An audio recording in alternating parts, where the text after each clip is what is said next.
Good morning সকলোকে। আপোনালোকে কোনে কোনে এয়া গাছ টেঙা, আমি গাছ টেঙা বুলি কওঁ অসমীয়াত, আৰু কোনে কোনে ভাল পায় নিশ্চয় এটা কমেণ্ট কৰিব। চাই লওক, এই কটা হৈছে, কাটি 2 দিন হ'ল আমি তেনেকৈ থৈ দিছোঁ। তাৰপিছত ইয়াৰ ৰসখিনি অকণমান চেপি ল'ম আৰু বৈয়াম এটাত সুন্দৰকৈ ভৰাই থ'ম। আৰু ভাজি পেলাও, মছলা চছলা তেল দি ভাজি পেলাও শুকানকৈ আচাৰ বনাই থ'ব পাৰি, আৰু এনেকৈ নিমখ হালধি অকণমান সানি পেলাইও থ'ব পাৰি, বহুত দিনলৈকে যায়।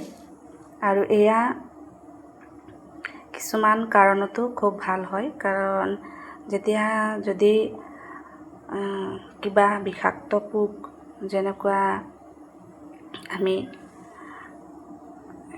বিষাক্ত পোক কামুৰিলেও ইয়াৰ ৰস দিলে আৰাম পোৱা যায়।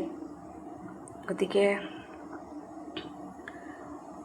বাঁহৰ কৰিল আপোনালোকে কোনে কোনে খাই ভাল পায় নিশ্চয় এটি কমেণ্ট কৰিব।